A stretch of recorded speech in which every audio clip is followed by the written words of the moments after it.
नमस्कार बच्चों, आपका ध्रुवेश क्लासेस में आपका स्वागत है।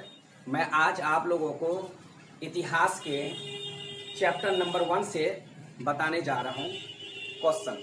और यूरोप में राष्ट्रवाद के दरमियान जो क्वेश्चन है जो मैं आपको यहाँ पर बोर्ड में दिखा रहा हूँ, आप देख सकते हैं। सबसे ये चैप्टर 1 है, ठीक।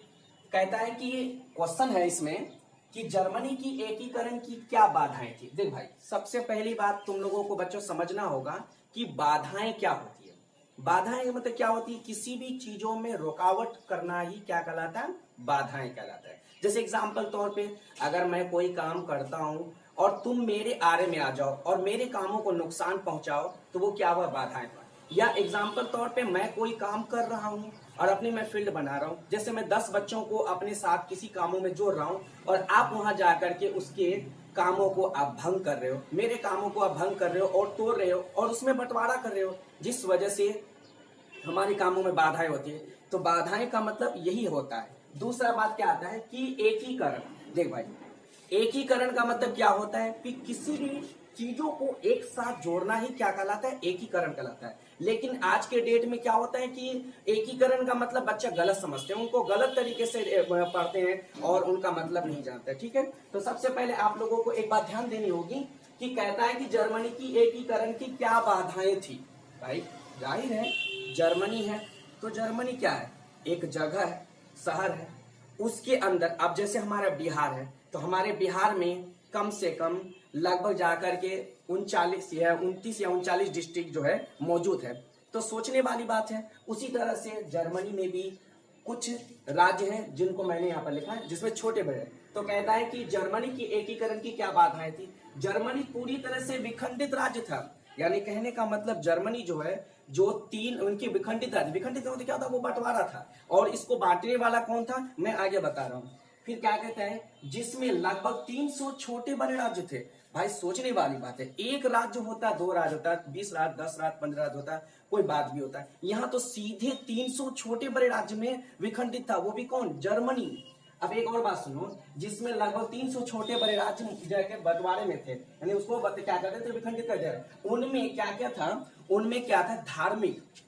सबसे पहले क्या है कि उनमें धार्मिक की कमी थी। फिर उसके बाद क्या है? राजनीतिक तथा सामाजिक। ये सोचने वाली बात है, क्या क्या कमी थी? धार्मिक, राजनीतिक तथा सामाजिक। उसके बाद विषमताएं मौजूद थी। देख भाई, विषमताएं का मतलब क्या होता है? जिसको अलग अलग रखे, यानी ना तो वहां राजनीतिक व्यवस्था सही थी, ना ही वहां सामाजिक व्यवस्था सही थी और ना ही वहां धार्मिक व्यवस्था थी। लोग अपने अपने धर्म के प्रचार में लगे हुए थे। वो कहता मेरा धर्म सही है तो वो कहता तुम्हारा धर्म गलत है। कोई कहता मेरा समाज सही है और कोई कहता है कि नहीं मेरा समाज सही है। इसी तरह से और राजनीतिक में अपने ही मतलबी के कानून व्यवस्था बनाए रखे हुए थे और इसको बनाने वाला कोई नहीं थे। यानी परसा एक ऐसा राज्य था जो पूरी जर्मनी के 300 छोटे बड़े राज्यों में अपना क्या कहते ताकत जमाए रखा था, उनपे अपना हुकूमत चलाए रखा था। अब आगे की बात सुनिए, विषमताएं मौजूद थी। फिर कहता है वहां परसा जो जर्मनी के अंदर ही आता है, तो परसा शक्तिशाली राज्य था। वो जय भाई, जो शक्तिशाली राज्य होगा तो वो हमेशा उस देश पे अपना ताकत बनाए रखेगा और जो शक्तिशाली नहीं होगा तो वो हमेशा दबे कुचले में रहेंगे। तो देखो फिर क्या कहता है? शक्तिशाली राज्य था और वहां अपना ताकत बनाए हुए था। अब जर्मनी में राष्ट्रवाद का अभाव होने लगा। भाई जहां पर किसी भी अगर बड़े राजनेताओं की या राजाओं की अगर वहां पर कब्जा हो तो वहां छोटे से कस्बे या राज्य के लोग उनके हुक्म का पालन में रहेंगे। अब वो जो आदेश करेंगे वही काम करेंगे। अब उनकी आदेश जो नहीं मानेंगे तो उसका आगे फ्यूचर नहीं बन सकता है। अब आगे की बात सुनिए, जिसके कारण जर्मनी का एकीकरण संभव नहीं। अब क्या हुआ? जो मिलाना चाह रहा था, जर्मनी एक साथ होना चाह रहा था, अब जर्मनी का एक साथ होना असंभव हो गया क्योंकि वहां पर परसा जो है अपनी इस तरह से अपना धाक बनाए बैठा हुआ, इस तरह से पूरी लोगों पे अपना हुकूमत बनाए बैठे, जो वहां के लोगों को कोई भी कार्य करने के लिए उनके बिना आदेश के कोई कार्य नहीं कर सकते थे। और इसमें सबसे ज्यादा ताकतवर जो थे, शक्तिशाली जो से माना जाता है, सबसे ताकतवर होता है तो वो परसा ही थे। ठीक है, अब देखिए इनके मैंने कुछ जो चीज है नोट डाउन में कर दिया है। यहाँ मैंने नोट डाउन में किया है कि जर्मनी, तो जर्मनी के अंतर्गत क्या क्या चीजें मौजूद थी देखिए, 300 छोटे बड़े राज्य में बांटा हुआ था। दूसरा क्या था कि इसमें क्या धार्मिक, धर्म से जुड़ा भी बात था, जो अपना अपना मनमत भी करता था। राजनीतिक, वो अपने ही कानून चलाते थे।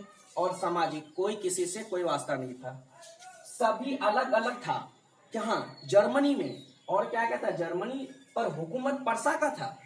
और क्या कहता है कि जर्मनी का कानून व्यवस्था को खराब कर रखा था।